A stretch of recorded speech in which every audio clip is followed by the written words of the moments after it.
Pasión de nuestro Señor Jesucristo, explicada por el Padre Luis de la Palma en su maravilloso libro que se llama Historia de la Pasión del Señor Jesucristo, sacado de los 4 Evangelios, Viernes Santo. Amaneció el día siguiente, viernes. Fue aquel un día infeliz para el pueblo judío, porque en aquel día cometió un pecado horrible por el que había de merecer un terrible castigo.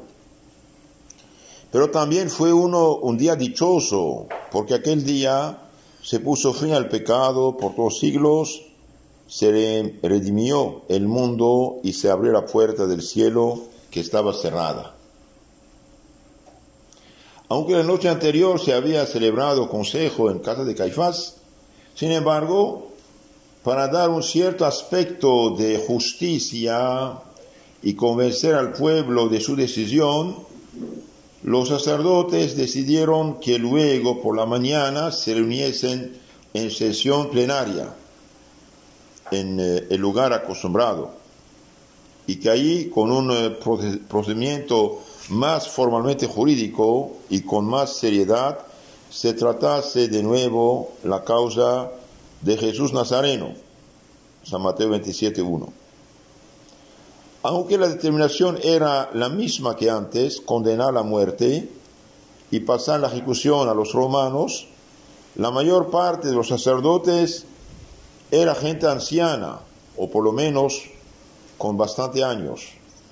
Habían velado hasta bien tarde la noche anterior. Sin embargo, se reunieron todos en consejo apenas amaneció. San Marcos 15:1. Por lo que se ve, andaban muy diligentes para hacer el mal.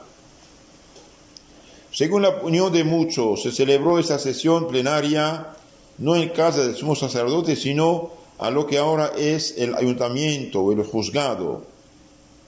En cuanto amaneció, se reunieron los ancianos del pueblo y lo llevaron a su consejo, que es el Sanedrín o Senado de los judíos, donde se tenían las reuniones oficiales. Sentados cada uno en su escaño de jueces, citaron al preso para que compareciera. Le sacaron de la cárcel donde estaba, en el palacio particularmente del pontífice, y lo llevaron por las calles al palacio oficial o tribunal para presentarlo al Sanedrín. Le fueron custodiando en ese trayecto muchos guardias, y la gente gritaba a su paso. Era ya de día, los habitantes de la ciudad se habían despertado y salían a sus puertas y ventanas para ver un preso tan conocido y admirado por su santidad, sus obras. El Señor iba con las manos atadas y la cuerda que ataba sus manos se unía al cuello. Esta es la pena que se daba a los que habían usado mal de su libertad en contra de su pueblo. Tendría frío el Señor aquella madrugada y sueño, la cara desfigurada de golpes salivazos, despeñado de los tirones que le dieron cardenales en las mejillas y la sangre coagulada y seca. Así apareció en público el Señor por las calles y todos le miraban espantados y sobrecogidos. Estaba claro para todos que tal como lo habían tratado y lo llevaban, no era sino para condenarlo. El rumor se extendió deprisa por toda la ciudad y llegó al oído de la Virgen. Le contaron que habían sacado a su hijo de la cárcel y le estaban llevando por las calles hacia el Sanedrín para juzgarlo. La Virgen María escuchó aquello con el corazón partido de dolor. Salió deprisa de la casa para ver a su hijo. María Magdalena la siguió y las otras mujeres, y Juan iba con ellas. En cambio, los demás apóstoles estaban desperdigados y escondidos de la gente, sin duda preocupados también de lo que sucedía con el Señor. No deja de ser sorprendente que hallándose el pueblo tan alborotado, nadie molestara lo más mínimo a la Virgen, Nuestra Señora. Toda su cruz y su martirio fueron interiores, en el corazón, dentro del que ofrecía su Hijo al Eterno Padre, y a sí misma se ofrecía llena de amargura, pero obediente y enamorada. Estaba el Señor como rey delante del Senado judío, y mandaron que lo desataran para tomarle declaración, y así pudiera responder con más libertad. Eso lo hacían con todos los reyes, también lo hicieron con el Señor, porque San Marcos señala que luego le volvieron a atar para llevarle a Pilatos. San Marcos 15:1. Estando así desatado y en presencia del Sanedrín, ya no buscaron testigos, sino que continuaron sobre lo declarado la noche anterior. Le preguntaron: si tú eres Cristo, dínoslo.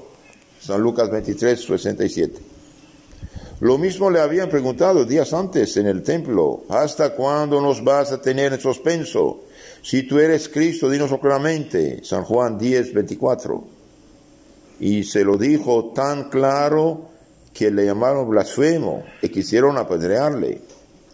Las piedras que se quedaron sin tirarle, querían tirárselas ahora y matarle. Por eso le preguntaron: si eres Cristo, dínoslo claramente. El Señor, que veía en sus corazones, respondió: sé que si os lo digo, porque yo lo diga, no me vais a creer. Y si intentara probároslo con la ley y los profetas, y os hiciera preguntas, sé que no me vais a querer responder, y aún menos me vais a poner en libertad. San Lucas 22:67.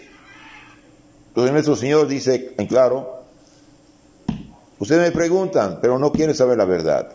Si contesto, no van a creer. Si pregunto, no van a contestar. No merecéis la respuesta que preguntáis, porque queréis saber la verdad para condenarme por ella. Pero tampoco quiero que nadie piense que por miedo a la muerte no digo la verdad. Os voy a decir la verdad. Este hombre que veis aquí, como reo, juzgado por vosotros, lo veréis pronto sentado a la derecha del poder de Dios para ser vuestro juez y él de todo el mundo. Al oír esa respuesta, que era toda verdad, para armar mejor su acusación, le dijeron: luego tú eres hijo de Dios.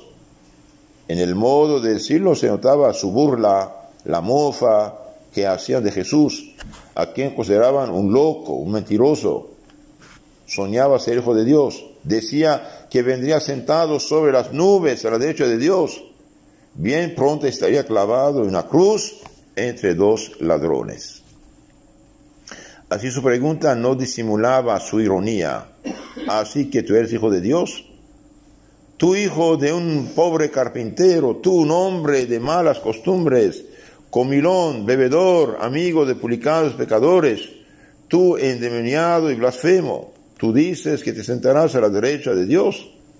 Dices que te veremos venir sobre las nubes. Sí, en el aire colgado te veremos en medio de dos otros ladrones, y no en las nubes ni a la derecha de Dios, como tú dices.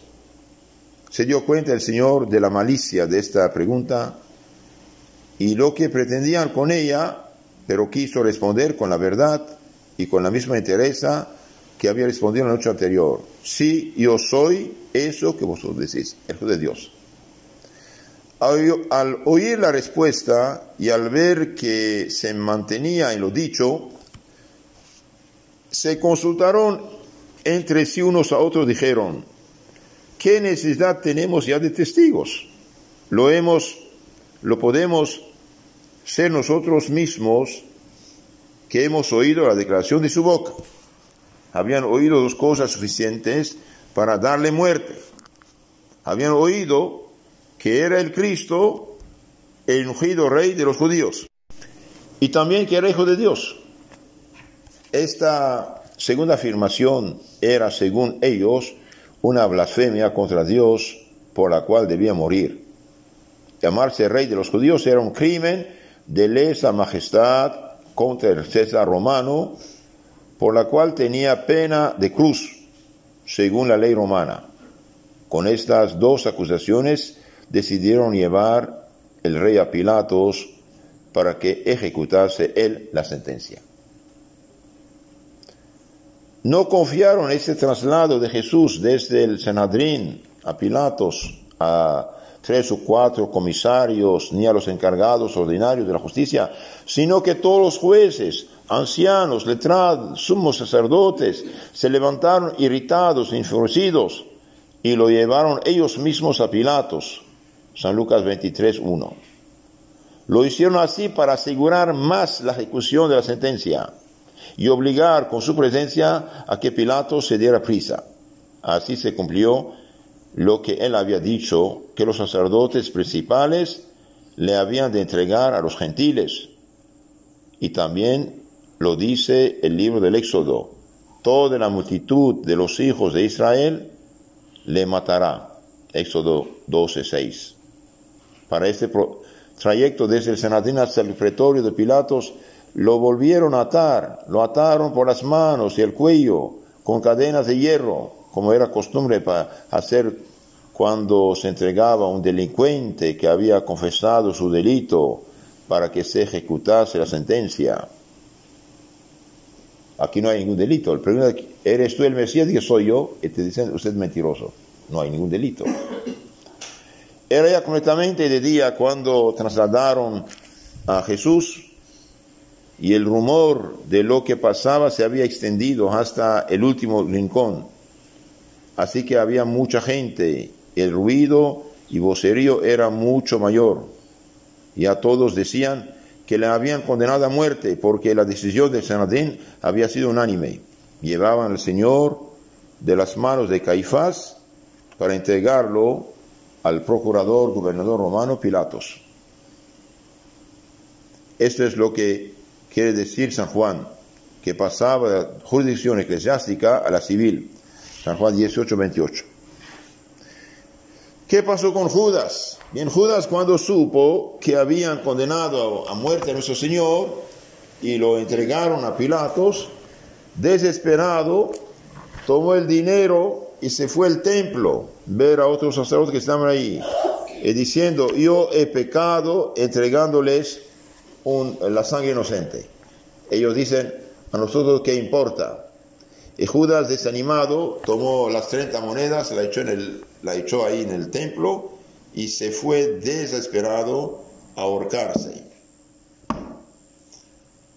Pedro, en noche anterior, negó 3 veces al Señor. Sin embargo, cuando se acordó, lloró, salió y lloró amargamente. Judas se arrepiente, hasta ahí está bien. Pero en lugar de ir a ver a la Virgen, porque no podía presentar a Jesús, en lugar de ir, madrecita, yo hice esta fechoría, misericordia pido, y bien se desanimó, perdió la confianza. ¿Por qué? Porque su defecto dominante, siendo la avaricia y el robo, ya no le permitió tener esa confianza en Dios. Entonces él va a ahorcarse, y ellos tomaron el dinero, compraron un campo para hacer cementerio de los peregrinos que viven a Jerusalén. De ahí el nombre de Haceldama, campo de la sangre. Pilatos, mientras, recibe a nuestro Señor. La situación era nueva y de las que raras veces se ven en el mundo. Un hombre que días antes había hablado en el templo con tanta majestad, que había entrado en Jerusalén como el triunfador más grande y la aclamación mayor que nunca se había visto, iba ahora preso y maltratado por la autoridad pública. Un hombre que había hecho milagros por los pueblos y todos lo seguían y le tenían por profeta, era ahora tratado como un malhechor. Sin duda que la gente estaría admirada y no se hablaría de otra cosa en la ciudad. Se llamarían unos a otros para ir a ver una cosa tan insólita. Es muy posible que la noticia hubiera llegado a Pilatos ya desde la noche anterior, y como hombre prudente habría pensado bien en este caso y estaría preparado para tratarlo con atención y despacio. Los sacerdotes llegaron a la plaza del pretorio, subieron a la lonja que estaba levantada sobre la plaza, a la que se subía por unas gradas, pero no entraron al pretorio para no quedar contaminados al entrar a casa de un judío, Juan 18:28, y poder comer la Pascua. A los sacerdotes santos y piadosos les parecía que iban a quedar sucios e impuros con solo pisar el pretorio donde se condenaba y se ejecutaban las sentencias, y en cambio no se consideraban manchados por entregar a la muerte al Salvador. Realmente son hipócritas. Por tanto, se quedaron a la puerta de fuera y entregaron al Señor a los alguaciles y oficiales del procurador Pilatos para que se lo llevasen. Se excusaron diciendo que por motivos religiosos no podían entrar y le mandaron decir que tuviese a bien concluir aquella causa y ejecutase en aquel hombre la sentencia de muerte, porque el caso era tan grave que ellos mismos venían en persona. Jesús estaba de pie ante el procurador, Mateo 27:11. Pilatos, al ver a Jesús, no dice el Evangelio si esta primera vez era que hablaba con él, se inclinó a favorecer su causa y advirtió que los sacerdotes traían mala intención y que no entrar en el pretorio no era sino hipocresía. Y a pesar de que pensaba así, por cumplir con ellos salió fuera. Pilato salió fuera para hablar con ellos. Comprobó entonces la diferencia, la serenidad del acusado y la exaltación y la prisa con que los sacerdotes pedían su muerte. Confirmó entonces su opinión y les dijo lo que probablemente les había ya dicho en parecida ocasión otro antecesor suyo. Sabéis bien que los romanos no tienen por costumbre condenar a nadie sin que el rey tenga presentes a sus acusadores y sin que se le dé oportunidad de defenderse. Vosotros me habéis traído aquí un hombre, ¿qué acusación traéis contra él? No parece justo entregar a un preso y no decir motivos de la acusación. Parece que a los sacerdotes les dolió la observación del procurador porque implícitamente les tachaba de ignorantes y de apasionados, y se enfadaron de qué pensar así de ellos, pero ellos dijeron: si este no fuera un malhechor, públicamente conocido, nosotros que somos sacerdotes y letrados, no te lo hubiéramos traído.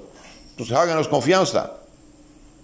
Basta con que nosotros estemos aquí para que tú no pongas en duda nuestra rectitud. Eso dijeron los soberbios y apasionados fariseos. Si era verdad que Jesucristo era un malhechor público, que se le preguntaran a los que fueron liberados de espíritus inmundos, a los enfermos que fueron curados, a los leprosos que quedaron limpios, a los sordos que ahora oían, a los mudos que hablaban, a los ciegos que veían, a los muertos que estaban ahora vivos. Si se hubiera informado el procurador, hubiera comprobado que Jesús no era un malhechor, sino un benefactor de su país. Hubiesen podido presentar testigos, aquel ciego, al que con un poco de barro le volvió la vista, aquel paralítico de 38 años que con una sola palabra se puso de pie y pudo llevar a hombros su propia camilla, aquella muchacha resucitada delante de 3 apóstoles, su padre y su madre. Y si estos testigos eran pocos y apasionados por ser discípulos suyos, podía venir toda la ciudad de Naín, testigo de la resurrección del hijo de la viuda, y casi toda Jerusalén era testigo de la resurrección de Lázaro. Miles de testigos podían presentarse, toda aquella gente a quienes dio de comer pan y pescado en el desierto. En cambio, para probar su maldad, necesitaron testigos falsos, mentirosos, pagados. Mintieron, y a pesar de su mentira no pudieron acusar de nada al Salvador. Siendo esto así, y estando el país entero obligado con todo lo que el Señor había hecho por ellos, esos sacerdotes se enfadaban y se sentían heridos porque Pilatos les pedía pruebas. Se consideraban a sí mismos tan importantes que pretendían que fuese clavado en la cruz solo porque ellos lo decían y lo querían. Se dio cuenta Pilatos con su respuesta de su soberbia y su arrogancia. Se dio cuenta como hombre inteligente que era, que en aquella causa había odio, apasionamiento y que se debía haber razones más profundas para que de repente pretendieran matar a un hombre tenido ostentosos por el profeta y por santo y sin prueba y sin una formal acusación. Por eso, con mucha sagacidad les respondió: si, como decís, este hombre es un malhechor, llevaoslo y juzgadle según vuestra ley. Juan 18:31. Yo creo que vosotros no pediríais la muerte a un hombre que no la merece. Pero yo no puedo condenar a nadie solo porque vosotros lo digáis. Mi ley exige que el juez reciba la acusación por escrito y pruebas. Si vuestra ley permite condenar a un hombre tan deprisa, sin escucharle, llevaoslo y condenadle con vuestra ley, y yo no os lo voy a impedir. Ante esa respuesta del procurador, ellos respondieron: a nosotros no nos es permitido condenar a nadie a muerte. Quizás dijeran esto porque como estaban dominados por los romanos, estos les habían quitado esta facultad, porque la ley judía se lo permitía en algunos casos, o bien porque siendo Pascua no podían ejecutar sentencia de muerte. Ellos ven que la cosa está por escapar de sus manos. Pilato dice: yo no veo motivo de condenación. Entonces van a buscar pretextos políticos. Desde Galilea hasta aquí dice que no tiene que pagar impuestos al César. Cuando escucha que viene de Galilea, Pilatos dice: qué bueno, y bien, lo mando con Herodes, que está en Jerusalén en esa época. Lo manda con Herodes. Herodes es el impuro, el adúltero, el asesino de San Juan Bautista. Está contento de verlo porque quería un milagrito. Y nuestro Señor no dice nada, no hace nada. Y los fariseos lo acusan. Nuestro Señor no abre la boca. ¿Por qué? Porque ve que de ningún lado hay buena voluntad de escuchar, hacer caso. Entonces Herodes lo menosprecia, igual que su corte, y lo visten del manto de los locos y los regresan a Pilatos. Pilatos no está contento. No está contento porque ve que algo no funciona en todo esto, pero quiere a pesar de todo libertarlo. Y dice: miren, yo lo he juzgado, no veo causa de muerte. Herodes lo juzgó, no hay causa de muerte. ¿Qué hacemos? Ellos exigen su muerte. Y de repente le viene la idea, dice: pero mire, el tiempo de Pascua hay que se suelte un reo. ¿A quién quieres que os libre? ¿Jesús, rey de los judíos, o Barabás? Y todos gritan: Barabás, Barabás, Barabás. ¿Y qué hago de Jesús, rey de los judíos? Crucifícalo. Aquí también Herodes no quiere crucificarlo. Entonces va a tomar una decisión increíble, injusta. Dice: voy a flagelarlo y después lo soltarlo. Quizás para darles un poco piedad, para mostrarles satisfacción un poco, pero sí es inocente porque tiene que flagelarlo. Porque la flagelación es el castigo inferior a la crucifixión. Y bien, el profeta Isaías siglos antes había anunciado que de la cabeza a los pies su cuerpo era una llaga. Lo flagelaron a muerte. No se hallaba en él parte sana desde la planta de los pies hasta la cabeza. Isaías 1:6. Sufrió en su cuerpo tanta crueldad a cambio de la sensualidad y deshonestidad de los hombres, que siendo tan horrible, así debía ser el sufrimiento del Señor. Entonces aquí, en la flagelación, nuestro Señor está expiando los pecados de impureza. Esta flagelación fue realmente cruel, fue tremenda. Después de esto, van a coronarlo de espinas, hacen una corona de espinas muy agudas, con palos la ponen sobre su cabeza, y según la sábana santa, si me acuerdo bien, hay unas agujas como entraron dentro bien profundo en su cabeza.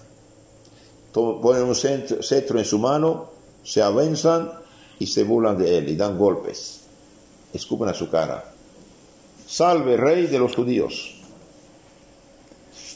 Esto, dicen los santos, es para expiar nuestros pecados de orgullo. Luego le pusieron una caña en la mano derecha para que hiciese de cetro. Mateo 27-29. Juzgaban a Cristo como un hombre vacío sin sentido, como una caña. Así pensaban de su reino, que era algo quebradizo y sin firmeza como una caña. Luego se rieron de él, se arrodillaban dándole en la hora buena por su reinado y decían: Dios te salve, Rey de los judíos, y fingían adorarle como un rey. Marcos 15-19. Le escupían la cara, se mezclaba su asquerosa saliva con la preciosa sangre del Señor que goteaba desde su cabeza. Esto hirió muy adentro el Señor, se lo contó a sus discípulos antes de que sucediera una de las veces que iba a Jerusalén. Se reirán de mí y me escupirán. Profetizó esto, San Marcos 10:34. Les dieron muchas bofetadas, se acercaban a él y le decían: Salud, Rey de los judíos, y le daban bofetadas. Y un soldado que tenía mano de fierro, Juan 19:3, se acercaban uno después de otro a saludarle, se arrodillaban, haciendo como que le querían besar la mano como a un rey, tendían su mano y luego le daban la cara con toda su fuerza. Otros, al arrodillarse, se cogían la caña, le daban con ella en la cabeza y los espinos se le hinchaban más, cogían la caña y lo golpeaban en la cabeza. San Mateo 27:30. Le habían llevado al atrio del pretorio, los soldados le llevaron al atrio del pretorio. Mateo 15:19. El pretorio tenía un patio grande donde cabía bien toda la gente que estaba allí mirando. Un poco más elevado, adosado al pretorio, estaba el atrio tribunal de justicia. Ahí sentaron a Jesús para que todo el mundo le viera. Ahí le desnudaron, le echaron encima la capa corta de los emperadores, le pusieron la corona de espinas y se rieron de él. Le dirían: esta clámide, señor rey, os la envía de Roma el emperador, tal como vos merecéis. Y los soldados, el pueblo, correarían la broma, risotadas, etcétera, etcétera. Finalmente lo presentan a Pilatos, y Pilatos lo presenta al pueblo: mirad a este hombre, he aquí el hombre, ecce homo.